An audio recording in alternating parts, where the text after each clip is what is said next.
क्या आपने कभी 666 के बारे में सुना है? क्यों इस अंक का नाम लेते ही लोग घबरा जाते हैं? क्या यह दुनिया के अंत की ओर इशारा करता है,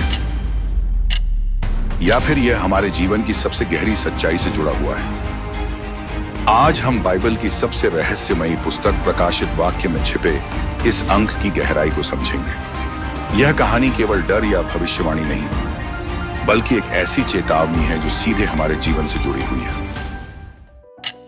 इस अद्भुत और चौंकाने वाले रहस्य की शुरुआत करते हैं। ईसा मसीह के स्वर्गारोहण के बाद उनके शिष्यों ने पूरी दुनिया में उनकी शिक्षाओं का प्रचार शुरू किया, लेकिन यहूदी और रोमन अधिकारी इससे खुश नहीं थे। शिष्यों को सताया गया, मारा गया और उनकी आवाज दबाने की कोशिशें हुई। योहन, जो यीशु के करीबी शिष्य थे, उन्हें भी रोम के सम्राट डोमिशियन के आदेश पर गिरफ्तार किया गया। उन्हें पेटमोस द्वीप पर निर्वासित कर दिया गया, एक सुनसान जगह जहां न कोई आराम था और न ही कोई उम्मीद। एक रात जब चारों ओर सन्नाटा था और सिर्फ समुद्र की लहरों की आवाज सुनाई दे रही थी, योहन को एक दिव्य दर्शन हुआ। आसमान का पर्दा हट गया और उन्होंने एक आवाज सुनी।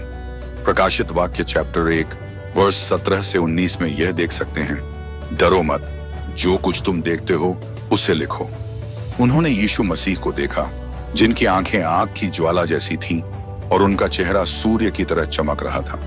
यह वह क्षण था जब योहन को दुनिया के अंत और ईश्वर की योजना का खुलासा हुआ।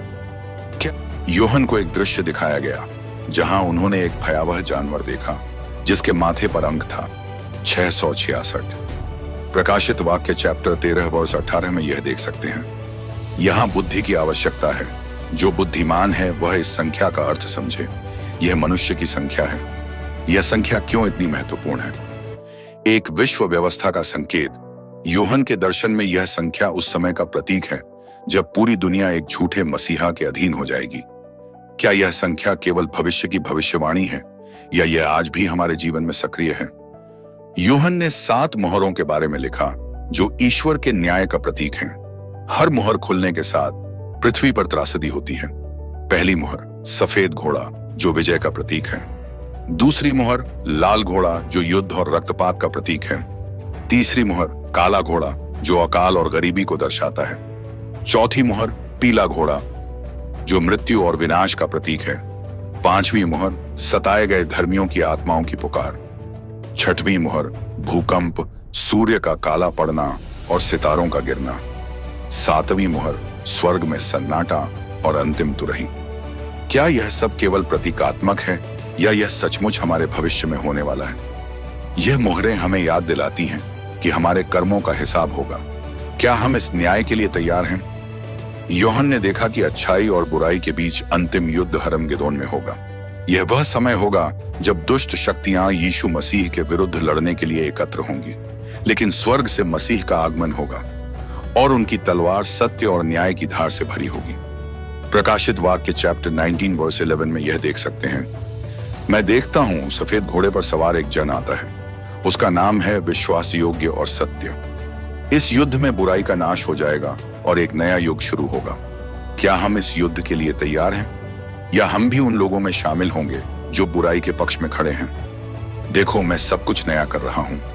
यह वह स्थान है जो हर ईश्वर भक्त के लिए तैयार किया गया है। क्या हमारा जीवन ऐसा है कि हम इस नए यरूशलेम का हिस्सा बन सकें? क्या सिख मिलती है? सतर्क रहें। 666 हमें यह याद दिलाता है कि बुराई हमें सत्य से भटकाने की कोशिश करेगी। अपने विश्वास में स्थिर रहें। कठिनाई और पीड़ा के बावजूद ईश्वर हमेशा हमारे साथ हैं। यीशु की प्रतीक्षा करें, उनका आगमन निश्चित है। प्रकाशित वाक्य चैप्टर 22 वर्ष 7 में यह देख सकते हैं, देखो, मैं शीघ्र आने वाला हूं। धन्य हैं वे जो मेरे वचनों को मानते हैं। क्या आपने महसूस किया कि यह संदेश आपके जीवन को बदल सकता है? क्या आप इस चेतावनी को अनदेखा करेंगे या इसे अपने जीवन का हिस्सा बनाएंगे?